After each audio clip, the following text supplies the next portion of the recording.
dificuldades, de desafios, daquele vazio existencial, a gente não pergunta, diz assim, Senhor, Jesus, o que está faltando? O que eu preciso fazer para encontrar a minha paz interior, a minha felicidade? A gente já não fez essa pergunta? Já, né? Muitas vezes o nosso movimento de vir ao centro espírita ou até em outros templos religiosos é em busca dessa resposta. O que eu preciso fazer para encontrar a minha felicidade, encontrar a minha paz interior? E é sobre isso, gente, buscando encontrar essa resposta que nós vamos conversar um pouquinho hoje. E para isso, nada melhor do que nós utilizarmos a história de vida de Paulo de Tarso. E para isso, então toda a reflexão ela foi trabalhada em cima desse livro aqui, que é o livro Paulo e Estevão. É um livro psicografado pelo nosso querido Chico Xavier, ditado pelo Espírito Emmanuel, que era o mentor espiritual dele. Gente, esse livro é fantástico. Quem já leu aqui só para... Quem conhece a história? Gente, esse livro ele é fantástico. Ele é considerado por muitos, depois das obras básicas de Allan Kardec, a principal obra espírita. Ele nos emociona. Por quê, gente? Porque Paulo de Tarso tinha uma missão. Mas cada um de nós aqui também tem uma missão. E aí a gente vai lendo o livro e a gente vai se emocionando porque a gente começa a parar para pensar e fazer reflexões na nossa vida se nós estamos, sim, realizando a nossa missão ou não. Então, gente, para a gente falar então sobre Paulo de Tarso, a primeira coisa que a gente tem que falar é o seguinte: quem é Paulo de Tarso? Primeira pergunta que a gente tem que fazer. Gente, Paulo, muitos o conhecem como o apóstolo Paulo ou como São Paulo, que inclusive deu nome a uma das principais cidades do nosso país. Quem foi Paulo? Paulo, ele foi o responsável pela universalização do cristianismo nascente. Foi ele que teve a função de tirar o cristianismo dos estreitos arredores de Jerusalém e levar a boa nova, a mensagem, para o mundo conhecido da época, que era ao redor do mar Mediterrâneo, de levar a boa nova para a capital do mundo da época, que era Roma. Gente, vamos parar para pensar naquela época como é que era. Não existia carro, muito menos avião. Como é que ele fez isso, gente? A pé. Então a gente começa a imaginar quantos anos ele levou no cumprimento dessa missão de divulgar o cristianismo. E aí assim, ó, vamos parar para pensar, gente. Na época, ele estava levando algo novo, a mensagem de algo novo, que era o cristianismo nascente. Na época, era as leis mosaicas, a lei de justiça, que pregava a rigidez dos costumes, a lei de talião, olho por olho, dente por dente. E aí ele veio dizendo assim, não, agora é a lei do amor, a lei da compreensão, do perdão. Eu pergunto para vocês, quando a gente vem e quer introduzir algo novo, quebrar um modelo, quebrar um paradigma, é fácil ou não é fácil? O que vocês acham? Não, né? Vocês imaginam como é? Não foi diferente com Paulo, gente. Por onde ele passou, na maioria das vezes, ele foi perseguido, ele foi açoitado, ele foi preso, ele foi apedrejado. Só que ele nunca esmoreceu. Apesar de todas as dificuldades ao redor dele, ele foi ali, ó, firme na missão dele, no cumprimento do dever dele. E eu gosto de falar muito isso pensando principalmente em trabalhador espírita. Porque, gente, muitas vezes... Quantas vezes a gente vem numa casa espírita, quem é trabalhador? Às vezes é mais de 2, né? Dependendo, é 3 vezes, até 4 vezes por semana na casa espírita. E muitas vezes, porque até hoje, né, a gente está querendo trazer essa boa nova. E muitas vezes a gente também é perseguido, entre aspas, porque as pessoas ao nosso redor, às vezes, dependendo do seu estágio evolutivo, não conseguem entender isso. Então, eu gosto de falar sobre isso, da gente pensar assim, não, a gente está cumprindo a nossa missão.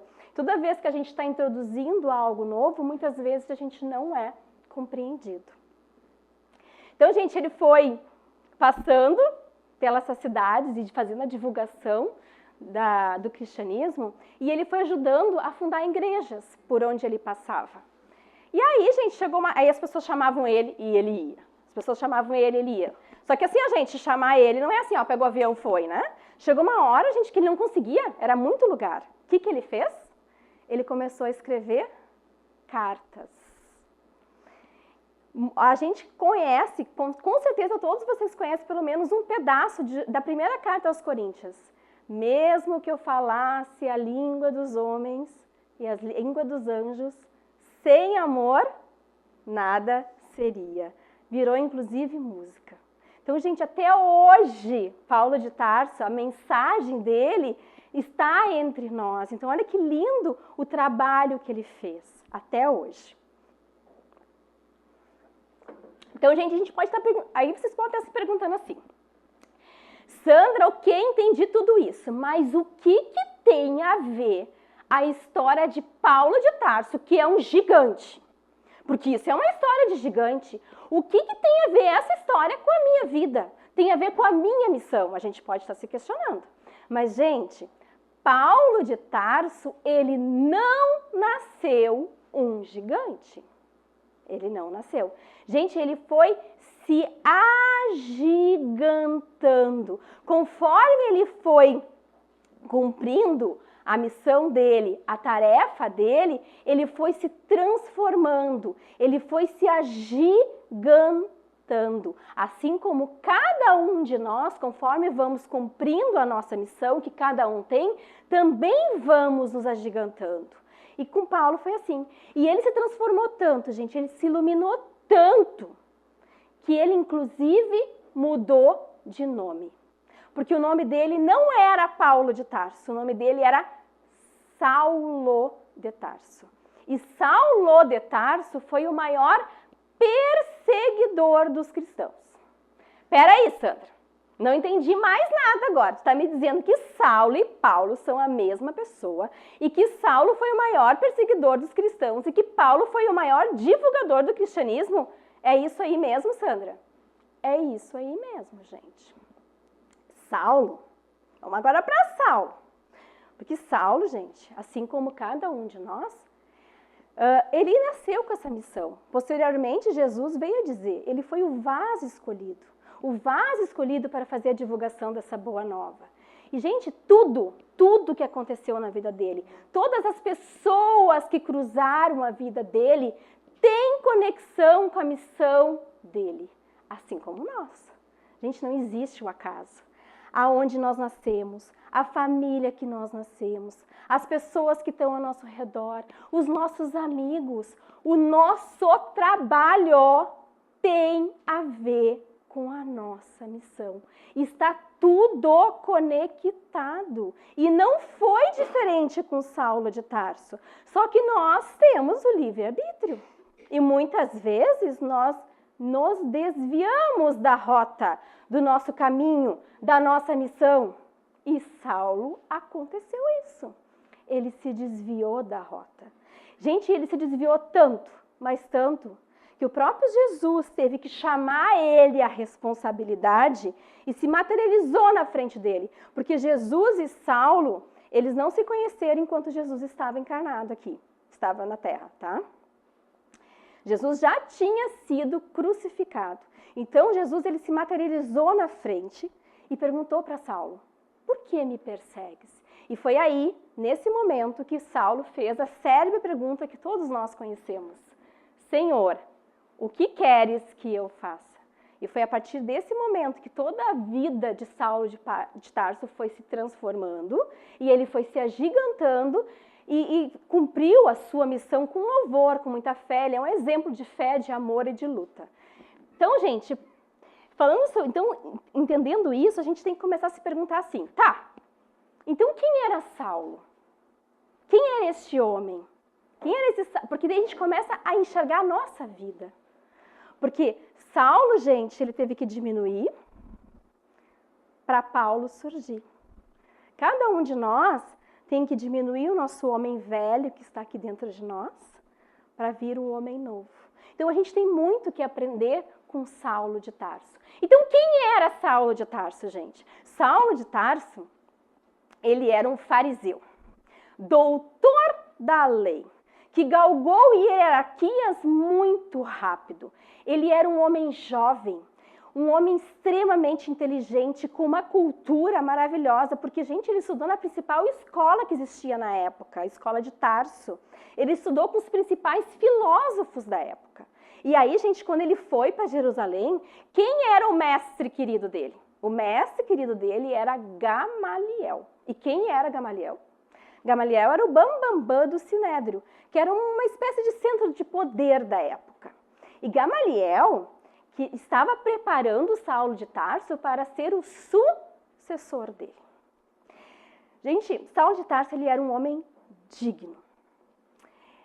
Emmanuel comenta que ele era bonitão, corpo atlético, malhado, vivia a vida dele buscando a observância das leis mosaicas. Ele era um homem religioso e ele tinha uma noiva maravilhosa, Abigail, que ele amava.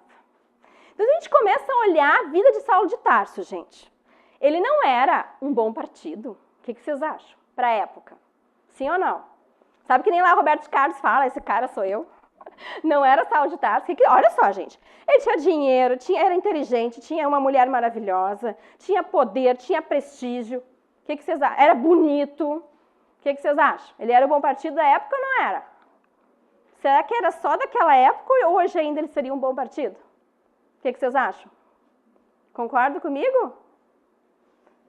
Gente, ele tinha o que a maioria de nós, a gente busca. Vocês não concordam comigo? Porque às vezes a gente diz assim, eu não estou feliz. Eu quero a minha paz interior. Daí a gente diz assim, mas o dia que eu conseguir ter minha casa própria, eu vou ser feliz. O dia que eu encontrar o amor da minha vida, eu vou ser feliz.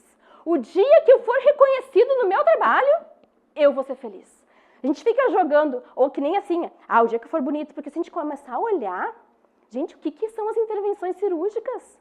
As cirurgias plásticas? As pessoas botando botox? O que é isso, gente? Não é uma busca que a gente está querendo buscar. Eu quero encontrar a minha paz interior. É ou não é? Vocês não concordam comigo? Só que, gente, Saulo de Tarso tinha tudo isso. Tudo. Só que ele não, como se diz, ele não tinha paz interior. Era algo que ele buscava desde a adolescência dele.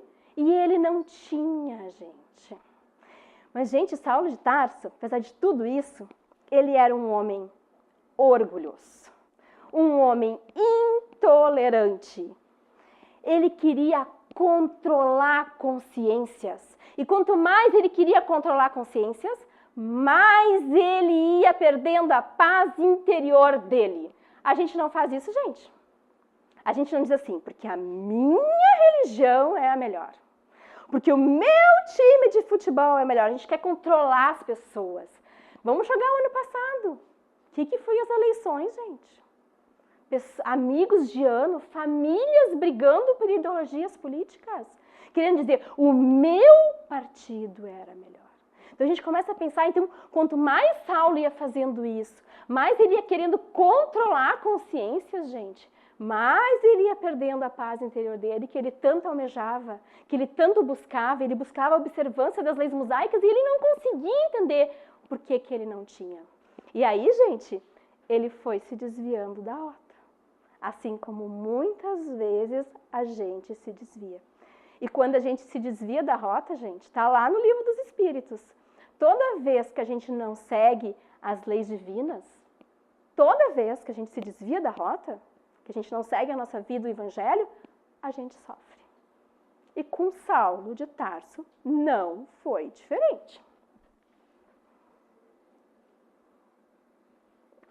Ele sofreu, gente. Tem um monte de coisa para contar para vocês no livro, mas eu não vou contar tudo. Quer ver só? Uma das coisas que ele sofreu, o mestre dele querido, Gamaliel, se aposentou, se retirou do nada. A noiva dele, gente, que ele tanto amava, desencarnou. E um monte de outras coisas. Aí eu pergunto para vocês, quando a gente sofre, Quando a gente está infeliz, que acontece um monte de coisa errada na nossa vida, o que a gente faz normalmente, gente? A gente para e pensa assim, não, realmente eu estou me desviando da rota, o erro é meu, eu tenho que buscar e puxar a rota, ou a gente bota a culpa em alguém, gente? Alguém tem que ser culpado do que está acontecendo comigo. Não é o que a gente faz, gente? O que vocês acham? Normalmente a gente não coloca a culpa em alguém, porque eu estou sofrendo, porque o meu filho, porque o meu marido, porque a minha esposa, porque o meu chefe fez isso. É ou não é que a gente faz isso? Vocês não concordam comigo? Com Saulo de Tarso, não foi diferente. Ele botou a culpa em alguém. E adivinha quem foi, gente? Em Jesus. Ele disse assim, é tudo culpa daquele nazareno, daquele carpinteiro. Quem ele está pensando que é? Que ele é o Messias que Moisés dizia que ia vir? E aí, gente, aí que ele virou o maior perseguidor dos cristãos. Porque ele jogou toda a raiva dele, toda a revolta dele em Jesus. Ele se desviou da rota e ele jogou. Então, a gente até trago essa imagem aqui, que eu acho ela bem legal, porque ela mostra assim, nós ali, né, quando fomos criados por Deus, simples e ignorantes, e todos nós temos um caminho, gente. Todos nós vamos chegar ao reino, todos nós nascemos simples e ignorantes, e todos nós vamos nos transformar em espíritos perfeitos. Todos nós. E nós temos um caminho a seguir. Através das várias encarnações que a gente vai tendo, a gente vai se melhorando, se burilando, até chegar lá. Só que nós temos uma coisa chamada livre-arbítrio. E a gente pode se desviar desse caminho, mudar de rota, assim como Saulo. E aí, muitas vezes, a nossa vida acontece isso, ó. O que vocês acham? E aí, gente, a vida, ela nos puxa para a responsabilidade. Assim como Saulo teve que ser puxado a responsabilidade quando Jesus apareceu para ele e puxou ele para a responsabilidade, a vida nos puxa a responsabilidade. Então, gente, tem ali uma perguntinha. Que caminho eu estou seguindo? O que vocês acham, gente? A gente está caminhando em direção ao reino de Deus, vivendo a nossa vida em cima do Evangelho de Jesus ou não? Eu tô sofrendo ou não estou sofrendo? Eu estou indo na rota certa ou eu estou desviado da rota e alguém está me puxando?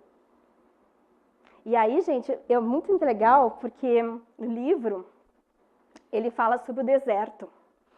E aí eu trouxe essa imagem aqui que a gente pode puxar e fazer uma analogia para nossas vidas. Porque quando a noiva dele desencarnou, o que acontece? Ele ficou sabendo que a noiva dele tinha se convertido para a doutrina de Jesus. E aí, ele ficou louco, né? E ele ficou sabendo que quem tinha conversado com ela era um tal de Ananias. Ele disse, mas agora eu vou pegar esse cara. E aí ele foi com toda a raiva do mundo, perseguiu Ananias. E aí ele foi para Damasco, que foi no caminho de Damasco, isso que é no deserto, gente. Agora, eu nunca tive um deserto, não sei se vocês já tiveram, mas a gente olha para essa imagem, gente, o que vocês acham? Você acha que é fácil ficar aí? Esse sol todo, essa terra árida? O que vocês acham? É fácil ou não é fácil? Não, né? E aí Emmanuel comenta no livro que quando ele estava lá no deserto cavalgando, e aqui ó, com muita raiva, ele diz o seguinte, que forças secretas impunham-lhe profundas interrogações. Ele começou a passar em revista toda a vida dele, tudo que ele fez buscando a paz interior dele e que ele não encontrava a paz dele. Então, gente, a gente começa a parar para pensar o deserto e fazer uma analogia na nossa vida, que o deserto são os nossos sofrimentos. É quando a gente consegue começar a forças secretas, o ministério de Deus que está ao nosso redor, conseguir fazer a gente começar a fazer interrogações de como nós estamos levando a vida. É a vida nos puxando para a responsabilidade, dizendo assim, tu está indo para o caminho certo ou não está indo? Então, eu até trouxe essa pergunta para nós. Qual o papel do deserto nas nossas vidas? Gente, qual é o papel do deserto? Qual é o papel do sofrimento? Porque às vezes a nossa vida é assim, né? Onde é que nós estamos jogando a nossa energia? É casa, trabalho, dinheiro, correndo. Gente, a gente não tem nem tempo da espiritualidade, dessa força maior, desse ministério de Deus que está ao nosso redor, chegar e nos dizer, Sandra, é para lá. Porque a gente está aqui, ó, na correria. E quando vem o sofrimento, a gente consegue então fazer o quê? Que todo esse ministério de Deus chegue e comece a nos mostrar o caminho, é para cá. Então, por exemplo, eu joguei toda a minha energia no trabalho. Eu joguei toda a minha energia para comprar aquele carro maravilhoso, estou pagando parcelas altíssimas. Estou me matando trabalhando para pagar aquele carro, porque eu queria status. Aí eu pergunto, gente, aí vem o sofrimento, vem o deserto. Aí a gente começa a pensar assim, mas para que serviu tudo isso? Por que eu joguei a minha energia nisso? Né? Porque eu posso pensar assim, eu fiquei doente, muito doente. O que me adianta um carro, gente? Eu vou conseguir andar de carro? Não. Ou eu não fiquei doente, mas eu não tenho mais ninguém, perdi todas as pessoas que eu amo. O que adianta andar num carrão sozinho? O que vocês acham? Então, gente, o deserto nas nossas vidas, ele tem o papel de nos puxar para a responsabilidade de ver o que realmente é importante. Que é a minha família, são as pessoas que eu amo, é onde eu estou jogando a minha energia. Eu estou jogando a minha energia no que é perene ou no que é efêmero, gente? Porque eu pergunto para vocês, quantas igrejas Paulo de Tarso fundou? Várias igrejas. Eu pergunto para vocês, quantas estão de pé hoje? Quantas, vocês acham? Nenhuma, gente. Virou tudo pó. O que fica, gente? É a mensagem. A mensagem dele está entre nós. Então é isso que a gente tem que pensar. Aonde eu estou jogando a minha energia? No que é efêmero ou no que é perene? Porque às vezes a gente joga nossa energia tudo isso. E gente, nós somos energia. Aí que tá. Nós influenciamos pessoas o tempo todo, desde a hora que a gente acorda até a hora que nós vamos dormir. Então, em cima disso, eu trouxe aqui, tá lá no livro, lá no prefácio desse livro, o Emmanuel faz alguns comentários. Olha só o que ele diz. Certo é que o novidável tecelão, o tecelão é Paulo de Tarso, trazia o seu ministério divino. Mas quem estará no mundo sem o ministério de Deus? Gente, todos nós temos um ministério conosco. Só que, gente, às vezes a gente está com a nossa energia tão... ia para lá, ia para cá e não sei o quê, que tem um monte de gente que nos ajudar, só que a gente não escuta. Por isso a importância da prece, que a gente se serena. Por isso a importância de nós virmos à casa espírita. Porque quando nós viemos aqui, a gente consegue serenar, a gente consegue relaxar. Quando a gente recebe o passe, a gente relaxa. E todo esse ministério divino que quer nos ajudar, ele consegue dizer, ó, Sandra, não é para cá, é para lá que tu tem que ir. Então, gente, todos nós temos sim um ministério com a gente, louco para nos ajudar. Só que nós precisamos fazer a nossa parte de serenar. E aí, Emmanuel continua. Muita gente dirá que desconhece a própria tarefa, que é insciente até o respeito. Mas nós poderemos responder que, além da ignorância, há desatenção e muito capricho pernicioso. E ele continua. Os mais exigentes advertirão que Paulo recebeu um apelo direto, porque o próprio Jesus foi lá e se materializou e chamou ele para a responsabilidade. Mas, na verdade, todos os homens menos rudes têm a sua convocação pessoal ao serviço do Cristo. As formas podem variar, mas a essência ao apelo é sempre a mesma. O convite ao ministério chega, às vezes, de maneira sutil, inesperadamente. A maioria, porém, resiste ao chamado generoso do Senhor. Gente, todos os dias, sem exceção, nós somos chamados a sermos o que, gente? Servidores do Cristo. Nós somos os trabalhadores da última hora. E essa é a nossa principal missão. Gente, a nossa principal missão é influenciar pessoas, é vivenciar o Evangelho. Porque assim, eu vou perguntar para vocês, quem tem criança aqui, convive com criança? Eu tenho um sobrinho. Quem é que tem? Quem convive com algum tipo de criança? Eu pergunto para vocês, a gente vai lá e fala, não faz isso, faz aquilo, não sei o quê. Mas como é que a criança faz? Quando a gente faz uma coisa, eles imitam a gente ou não imitam? O que vocês acham? Imitam, né? Tem aquela frase que eu adoro. A palavra convence, mas o exemplo arrasta. Gente, é a mesma coisa com a nossa vida. Nós somos energia. E nós, a gente não percebe, mas nós estamos influenciando pessoas o tempo todo. A pergunta é, nós estamos influenciando pessoas positivamente ou negativamente? E para isso, gente, eu até estava escutando há 2 semanas atrás, escutei uma palestra do Haroldo, ele estava em Porto Alegre, falando sobre discípulos, e ele falou muito de Paulo de Tarso, e eu já com essa palestra montada. Ele falou muito de coisas que estão aqui na palestra, mas uma coisa que eu achei interessante, que ele disse assim, que a nossa principal missão, primeiramente, é conosco. Eu preciso me melhorar. Porque quando eu me melhoro, eu me transformo, eu começo a vivenciar o Evangelho de Jesus e aí eu começo a influenciar pessoas aonde eu estou. Então, gente, nós somos servidores e nós temos que florescer aonde Deus nos colocou. É ali, naquele lugar que eu tô, que eu vou influenciar. É aquelas pessoas que eu vou influenciar. E quanto mais eu vou me agigantando, mais eu vou influenciando pessoas. E às vezes a gente acha que precisa de um mapa. Não é assim que a gente acha? A gente acha que vai receber um mapa. Nossa, André, aqui que tu tem que ir. Não, gente. A vida se dá nas circunstâncias. É no dia a dia que as coisas acontecem. Eu acho tão interessante porque Jesus apareceu para Saulo de Tarso e ele não disse o que ele tinha que fazer. Ele não disse assim, tu é o divulgador, tu tem que divulgar a boa nova. Ele não disse, em nenhum momento. O que ele falou? Ele falou, levanta-te, entra na cidade e lá te será dito o que tem que fazer. Então é nas circunstâncias da vida que a gente vai aprendendo. Semana passada eu estava lendo esse livro e o Emmanuel ele faz um comentário justamente dessa parte, quando ele diz que não tem um mapa.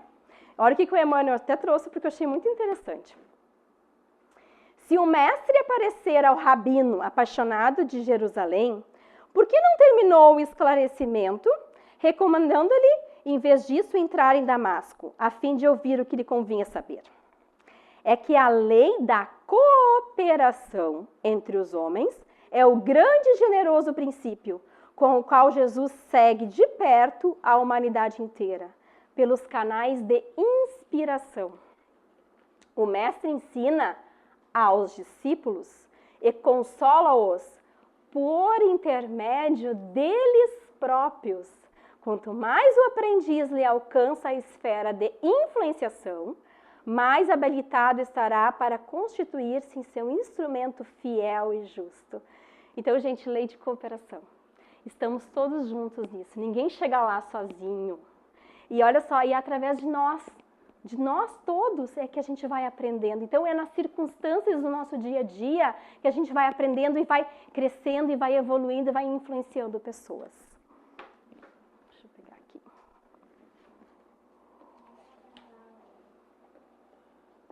E aí, daí eu trago essa pergunta para vocês. Uma pergunta interessante. Se você pudesse comer as suas próprias palavras, a sua alma seria nutrida ou seria envenenada? E aí, gente? Como é que a gente está conduzindo a nossa vida? A gente está sendo um servidor do Cristo ou não? Nós estamos caminhando na rota da nossa missão ou não? Nós estamos influenciando positivamente ou negativamente? Vamos pensar sobre isso. E aí eu trouxe lá do livro Caminho, Verdade e Vida, o Emmanuel ele comenta o seguinte: se na ordem divina cada árvore produz segundo a sua espécie, no trabalho cristão, cada discípulo contribuirá conforme a sua posição evolutiva. Gente, cada um de nós é um discípulo, cada um de nós é um trabalhador. E a gente tem que parar com essa mania de querer se comparar um com os outros. Eu pergunto para vocês, bananeira dá uva? Dá ou não dá? Pessegueiro dá maçã? E por que a gente se compara, gente? Por quê? Cada um de nós, gente, cada um de nós recebeu um talento, ou 2 talentos. Eu adoro a parábola dos talentos, quando ele diz o seguinte, que o Senhor deu 1, 2 e 5 talentos. O que tinha 2, gente, multiplicou por 2, ficou 4. O que tinha 5, multiplicou por 2, virou 10. Só que o Senhor, ele disse a mesma coisa para os dois.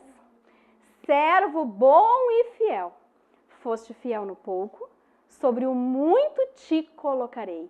Entra na alegria do teu Senhor. Então, gente, importa se eu tenho 2 ou 4, 5 talentos? Importa ou não importa? Não importa, gente. Porque se eu estou utilizando os dons que eu recebi dentro do meu estágio evolutivo, não importa.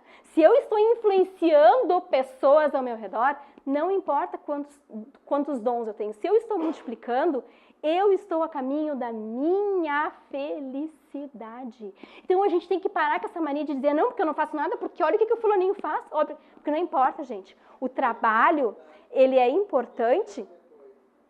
O trabalho, ele é importante, gente, com o que ele faz com a gente. Não é o trabalho que é importante, é a transformação que o trabalho faz com a gente. É isso que a gente tem que pensar. E aí eu trouxe o Paulo de Tarso, lá na primeira carta aos Coríntios, ele diz: procurai com zelo os melhores dons, e eu vos mostrarei um caminho ainda mais excelente. Gente, a gente tem que achar os nossos dons e multiplicar eles, todos nós temos. E a gente tem que começar a pensar nas circunstâncias, na nossa vida, aonde a gente está inserido, porque é ali que está. É ali que eu tenho que me multiplicar, é ali que eu tenho que influenciar pessoas. E o Emmanuel, ele faz o seguinte comentário em cima desse texto. A vida é curso avançado de aprimoramento, por meio do esforço e luta. Se a própria pedra deve sofrer o burilamento para refletir a luz, que dizer de nós, chamados desde agora a exteriorizar os recursos divinos? Gente, esforço e luta. É nós. É nós que temos que arregaçar as mangas e trabalhar. E aí, olha só o exemplo que Emmanuel dá. A pedra deve sofrer o burilamento. Gente, você sabe o que é o buril? Que faz o burilamento? Ele é uma peça que tem na ponta um metalzinho, e é ele que, quando vai raspando a pedra, vai burilando ela e vai deixando ela refletir a luz. Vocês imaginam uma pedra e aquele buril indo lá? Deve doer, né? O que vocês acham, pensando na pedra? Mas não é aquele buril que fez aquele esforço que fez ela se transformar numa pedra brilhosa? É ou não é? E aí, gente? O que é aquilo ali? Um diamante, não? Aqui está o diamante bruto e lá o diamante lapidado. Todos nós, gente, o germe divino habita dentro de cada um de nós. Nós somos criados à semelhança de Deus, nós temos todas as potencialidades, só que nós precisamos nos lapidar, nos burilar. Então eu trouxe como exemplo, é uma analogia, tá, gente? Essa imagem. O que é isso?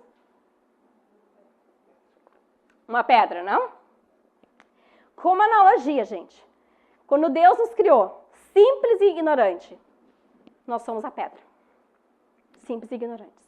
Mas todas as nossas potencialidades estão ali dentro. E aí eu pergunto para vocês, o que a gente tem que fazer? A gente tem que ir com o nosso esforço e com a nossa luta e nos burilando. Nós temos o livre-arbítrio, gente, para transformar essa pedra em qualquer coisa. Eu trouxe uma imagem que eu acho muito bonita. Uma escultura de pedra que eu acho muito bonita. Cada um de vocês pode pensar em alguma coisa. Eu trouxe a Pietà, de Michelangelo. Agora eu pergunto, da pedra para Pietà, quanto burilamento teve que ser feito essa pedra, gente? Muitos, né? Gente, é a mesma coisa com a nossa vida. Nós temos que nos burilar. Nós temos o buril na nossa mão. Muitas vezes a gente está sem o buril. Quem é que dá o buril para nós, gente? A Casa Espírita. A gente vem aqui na Casa Espírita, a gente começa a escutar palestra, assim, preciso me burilar. O sofrimento, gente, ele vem para nos entregar o buril. Agora, o esforço de pegar e ir tirando de nós o orgulho, de tirar de nós o egoísmo, de nos lapidando, nos burilando, tirando o que não é necessário para encontrar a nossa luz que todos nós temos. Gente, esse esforço é de cada um de nós. Não é a casa espírita que faz, não. Só que quando a gente vai se burilando, gente, a gente vai ficando assim. Cada um de nós. Isso aqui todos nós vamos chegar, tá, gente? Só que tem uns que vão demorar mais, tem uns que vão demorar menos. É nosso livre-arbítrio. A gente pode passar uma encarnação inteira e dar só uma ou duas lapidadinhas ali na pedra. Ou não. Essa escolha é nossa. E quando a gente vai se burilando, gente, e vai se transformando, e vai vivendo a nossa vida conforme o Evangelho de Jesus, a gente descobre que não existe nada que é capaz de roubar a nossa paz interior. Porque hoje nós somos controlados pelos outros. Hoje nós somos controlados pelo exterior. Como assim, Sandra? Sim, eu gosto aqui do Senhor. Adoro Ele. Aí Ele me faz uma coisa que eu não gosto. E eu deixo de gostar dele. Então quem me controla? É eu ou Ele? É Ele? Eu sou uma pessoa tranquila, serena, tenho paciência. Aí vem alguém e faz uma coisa e eu perco a minha paciência. Quem é que está me controlando, gente? É eu ou é a pessoa? É a pessoa. Hoje, gente, nós somos controlados pelos outros. Nós somos robozinhos sendo controlados pelos outros. Só que quando nós vamos vivenciando o Evangelho de Jesus no nosso dia a dia, nós vamos se agigantando, a gente vai se iluminando, que chega um momento, gente, que não tem nada, mas nada que roube a nossa paz. E isso aconteceu com Paulo de Tarso. Gente, chegou um momento na vida dele que ele foi preso. E ele levou 39 açoites. Vocês têm noção do que é isso? Só de pensar num, eu já fico nervosa. Não sei se vocês ficam. E sabe o que aconteceu? Ele dormiu. Dormiu. Porque não existia nada ao redor dele que era capaz de roubar a paz interior. Depois ele tem uma frase que ele diz assim, a partir de hoje, como é que é? Eu não sei bem direito, mas é mais ou menos isso. A partir de hoje, nada mais me molesta, porque trago em mim as marcas do Cristo.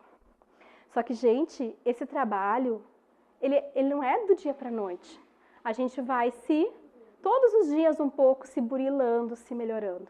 Vai diminuindo Saulo, diminuindo nosso homem velho e buscando Paulo, o nosso homem novo que está dentro de nós. O próprio Paulo, ele disse uma frase que eu adoro. Porque às vezes a gente quer fazer as coisas certas, mas a gente não faz. A gente está tentando aprender. E Saulo diz assim, porque não faço o bem que quero, mas o mal que não quero, esse eu faço. E assim, gente, vocês param para pensar. Ele foi o maior perseguidor dos cristãos.